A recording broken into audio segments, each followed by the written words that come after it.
Today we are going to deal with electric charges and its properties. Basically, this is nothing but an atom. So atom is going to have nucleus at the center. The electrons are going to revolve around this nucleus in circular orbits. So this electrons which are revolving around the nucleus is going to be negative charge. And the nucleus is going to constitute with protons and neutrons, where protons are positively charged and neutrons are neutral in charge. So the atom is nothing but an indivisible particle of a matter. Atom is said to be electrically neutral. So what does this mean is the number of protons and the electrons are going to be equal in numbers. So they are said to be electrically neutral. Number of electrons and number of protons are equal. So they are said to be electrically neutral. If there is some imbalance in this number of electrons and protons, then we call them as ions. So how this imbalance happens? This imbalance is only because of the electrons which are revolving on the outermost orbits of the atom. So the atoms are going to have the electrons in their outermost orbits, which are called as free electrons. Sometimes these free electrons will be loosely bound such a way that they can be easily removed. These free electrons are also going to be responsible for the conduction of an conductor. So because the conductors are going to be made up of these atoms only. So the atoms are going to have free electrons, and these free electrons are going to be responsible for the charges to flow. The conductors is going to be made up of atoms only. So these atoms are going to have free electrons, which are going to be responsible for the conduction to happen. If the electrons are knocked off from an atom, there is going to be some imbalance in the number of protons and the electrons of an atom. In this case, the protons are going to be very safe inside the nucleus in such a way there is no possibilities for the protons to get knocked off. So the electrons are only going to be responsible for this type of actions to happen. When these electrons leave the atoms, then the atom is going to be called as positive ion, which we call them as deficiency of electrons. Likewise, when there is some excess of electrons in an atom, then we call them as negative ion.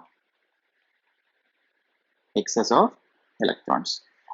Why are we calling them as negative ion and positive ion? Is this electron is going to be negatively charged.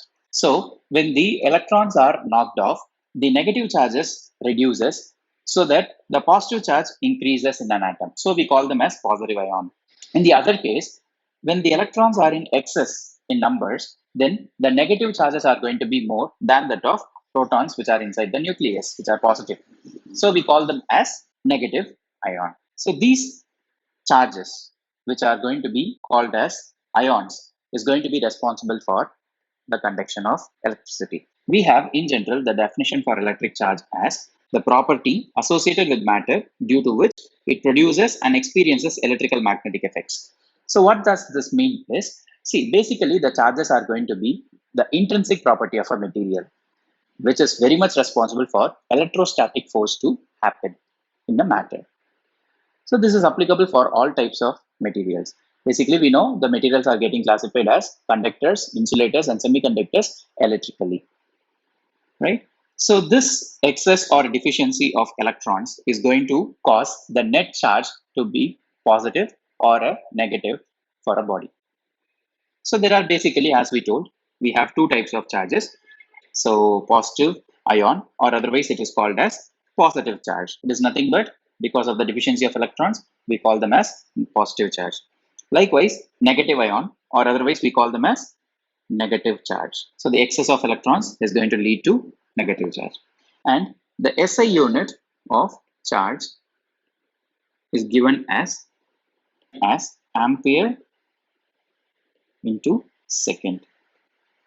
That is generally called as coulomb. And the dimensional formula for charge is given as AT. Next, the properties of charge. Charge is a scalar quantity.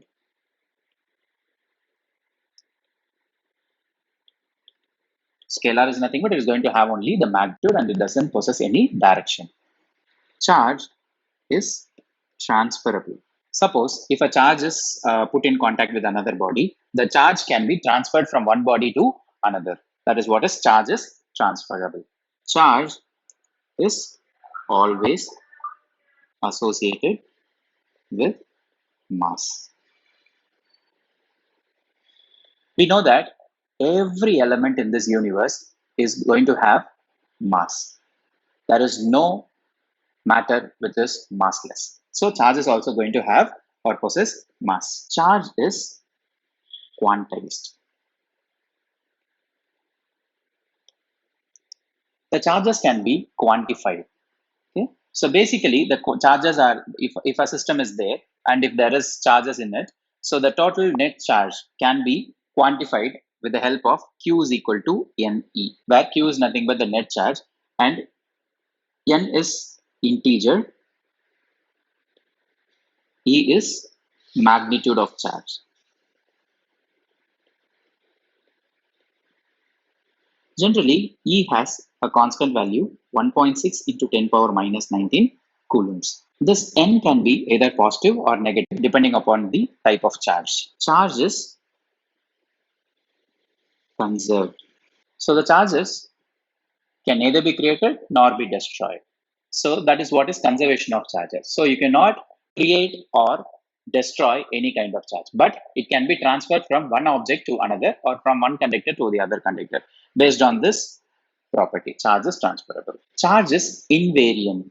Suppose if I charge a conductor and if I make it move with some kinetic energy, so the charges in it will also tend to move. But the kinetic energy will not vary the quantity of the charge deposited on that particular conductor. So that is why we call them as charges invariant. So charge does not depend on the conductor's speed. Whatever the speed of the conductor may be, if it is moving, the charge is not going to change. So that is what is charge is invariant. Additive nature of charge. If a system has Q1 minus Q2, Q3, Q4, like this is a system of charges in a system. If I want to know what is the net charge, then the net charge can be just calculated by adding all those individual charges. So Q1 minus Q2 plus Q3 plus Q4. So this is going to give you the net charge enclosed or the net charge present in that particular surface. So the charges can be added directly. So this is going to be the property of addition of charges. So this is all about the properties of charges.